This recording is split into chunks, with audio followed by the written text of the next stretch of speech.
Okay. Hello, everyone. Thank you for your attention. My name is Isik. I'm a graduate student in Codera Lab. And I worked on the design of the PK challenge, as well as doing the experiments. And now I'm also working on the analysis of the results. Today, I will talk about our perspective of why we designed the PK experiment this way, on some experimental lessons we learned, and some preliminary analysis of the macroscopic PK results.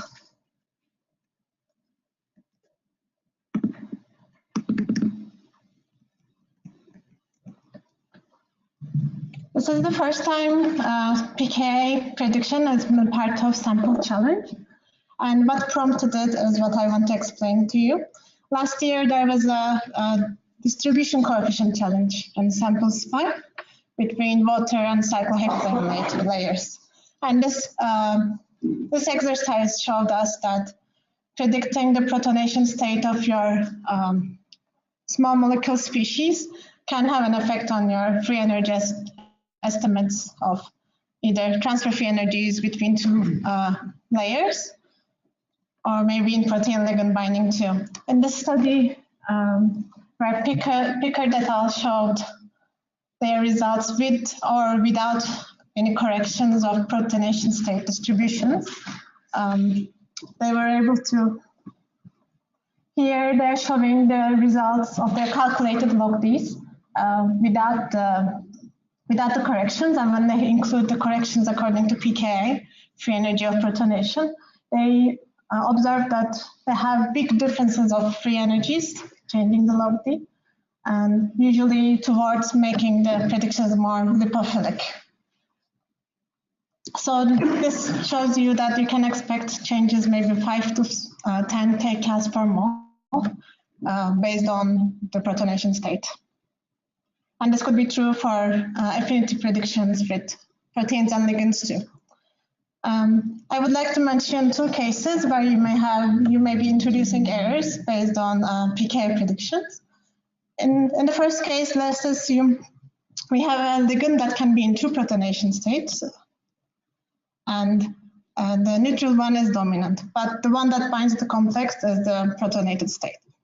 In that case, the free energy of binding will also include contribution from the protonation free energy, and which you would predict from a PK prediction. And if you are making a mistake in that energy of in the order of 1 unit of PK, that would reflect as a 1.38 kcal per mole error in your free energies, which could be significant depending on your accuracy goal of your affinity predictions. In case 2, another way a PK prediction would impact your affinities is predicting what state of the ligand would bind the complex. If the protonated state is supposed to bind the complex, but you are predicting the neutral one binding, then your model will be, again, severely wrong. So predicting PK is important for predicting affinities, but there are also other aspects of computer-aided drug design that PK predictions makes it important, because predicting the PK means whether or not you will be able to predict the charge state of your compound. And that information, either experimental PKs or predicted PKs, is used for modulating physicochemical properties like solubilities and lipophilicities, as well as modulating ADME properties. So it is important to be able to predict PK of, it is desirable to predict PKs of virtual compounds, but drug-like compounds have properties that make PK predictions even more difficult, and such properties are having multiple protonation sites, or conjugated systems and heterocycles. Talking about multiple protonation sites, if you have 3 titratable groups, you can suspect of having different protonation states. That leads up to 2 to the power of n microstates, and all possible combinations of microscopic PKs we need to predict. In this study, I knew that I was only going to be able to collect experimental PK data of tens of compounds. So to focus the study on a subset of chemical space, we decided to focus on properties of kinase inhibitors and include heterocycles, common and FDA-approved kinase inhibitors.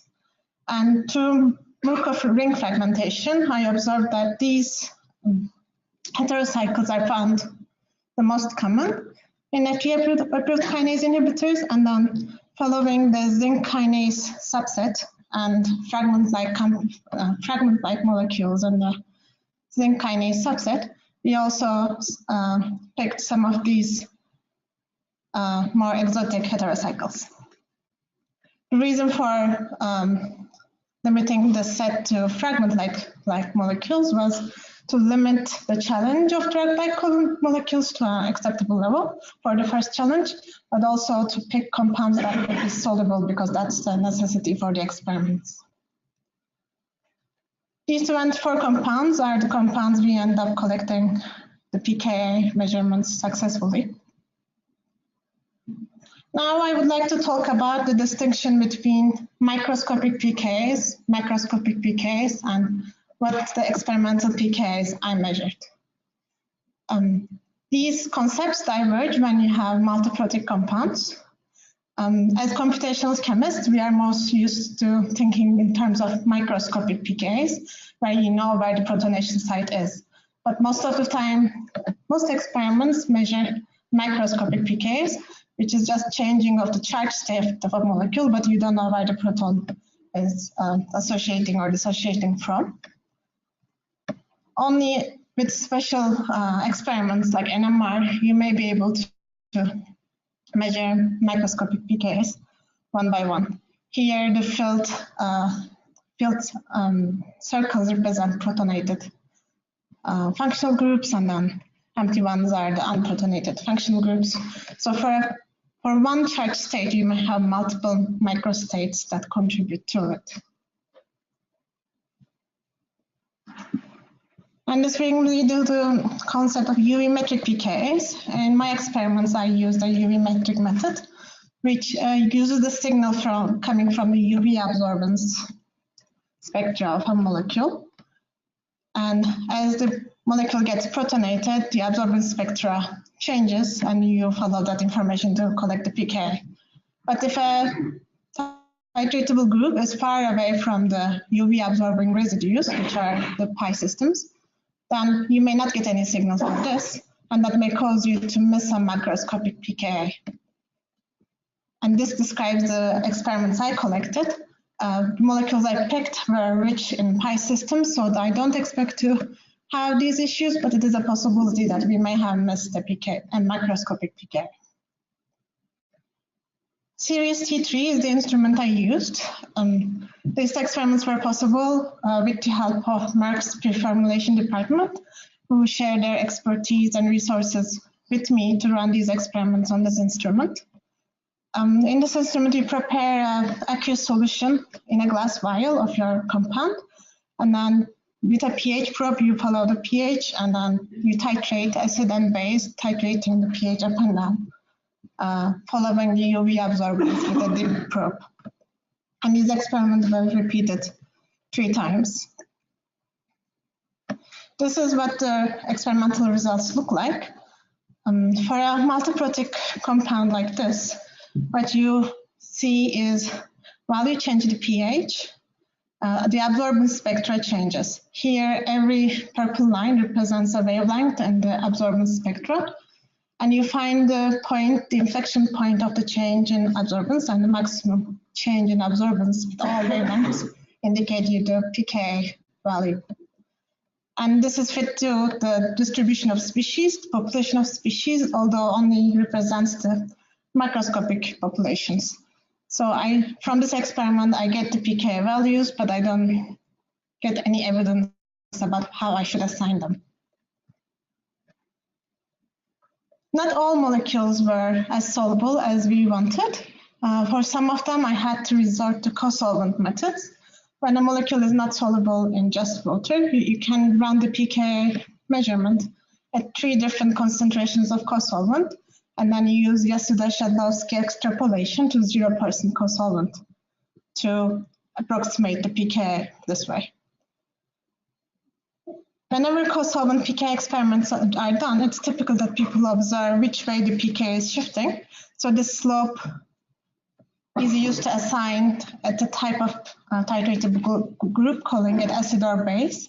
But I do want to warn that if you are dealing with a multiprotic compound, this acid or base assignment is also macroscopic, meaning this slope, negative slope, tells me this is a base, but maybe it's just dominantly base. It could have acidic or basic transitions contributing to it. So we can't use this information to assign the pK values to the groups, even not as acids and bases. Now I would like to talk about my suggestions for future pK experiments and what I've learned from the experiments. And series T3 can be used to calculate to learn the macroscopic pK values, but it doesn't provide evidence, structural evidence about assigning those pK values to functional groups, and that could be what we need to evaluate computational methods in the best way possible. Acid-base assignment won't be reliable on multiprotic compounds. If series T3 is going to be used for more data collection in the future, perhaps one should think about picking strictly monoprotic compounds in your data set instead of multiprotic compounds, because in that case, a microscopic pK will be equal to macroscopic pK, and you would know your microspecies. Compound purity is critical because if you have an impurity that has protonation changes, you don't know the effect of that in your experiment. It could be UV absorbing or not. It's very unpredictable. That's why we aim for at least 90% purity in these experiments. Solubility is a limiting factor. And for future challenges, the optimal thing to do if you need the microscopic pK information of functional group information and you want to test your methods with multiprotic compounds, perhaps it's better to do NMR experiments. In this challenge, we allowed submissions to be in 3 types. Since this was the first time of this challenge, the structure of the challenge was a little exploratory too. Macroscopic PKs is what we experimentally measured and which is the easiest to compare. But we also allowed for microscopic PKs and microstates to be submitted, as well as the populations of microstates. We did this so that it's possible to trace back the errors when we would like to compare methods to each other and diagnose what are the sources of error. One struggle with analyzing macroscopic PKs, which I faced was, so now we know that I don't have any structural information to map multiple experimental PKs and predicted PKs. And they don't even for one molecule necessarily have to be of the same number. For a molecule with 3 experimental PKs, maybe one person submitted 2 predicted PKs. There's not an optimal way to solve this problem, but the strategy I picked was the one that would treat the predicted PKs most optimistically. I will call this closest method, where the predicted PKs will be matched to the experimental PK closest to them in terms of absolute error. And if 2 PKs are mapped to the same one, I will only analyze the one that has the smallest match and ignore the second one. Another method proposed by one of our participants is using the Hungarian matching algorithm. And this one optimizes the global pairing, considering linear sum of squared errors of all paired wise matches. Here you see this matching could be more taxing for predictions. It's more stringent. And it is possible in some cases that the order of PKs could be also switched, which I showed an example here. And this could be an unphysical thing. If I go to the overall performance of macroscopic PK predictions, here you see RMSE versus different submission methods. RMSE is given in PK units. And you see that these values span between 0.7 to 5 pKa units, which is a wide range. Best performing, yes. Okay. Best performing method shows a good correlation between experimental and predicted pKa's. Here I want to just go back to my initial point about how this would affect the protein ligand binding affinity. And RMSE in this region from 1 to 5 may translate, it has potential to translate into errors in free energy of 1 to 6 kcal per mole. So perhaps we should be careful about pKa predictions too. Analysis of pKa predictions are available in our GitHub repo in much more detail, and I will continue to update this repo with the analysis of microscopic pKa's too.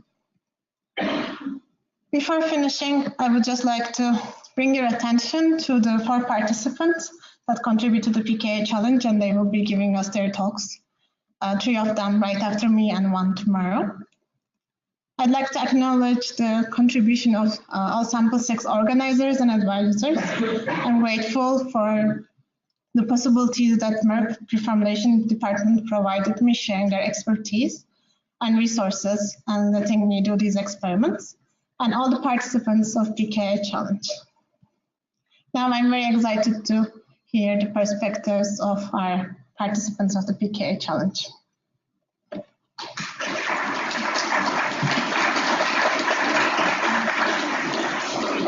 Here's a couple of minutes for questions. Just wondered if you gave any thought to what a null model is. So, you know, would a null just be, I'm going to just look at these structures and guess, wonder how well somebody could do, or if you just assign, you know, all the acidics to 3 and all the basics to 8? Did you guys think it all about sort of what's the baseline?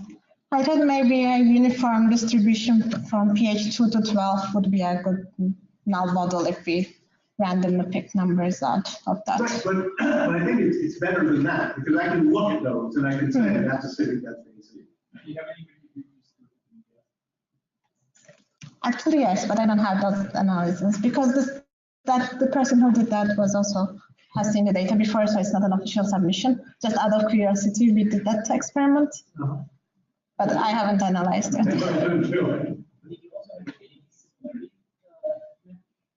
There are 2 participants who looked at databases and then predicted pKa based on similarity of these compounds to the available pKa's in those. Yeah. I think that would be a very optimistic null model. I think they work very well.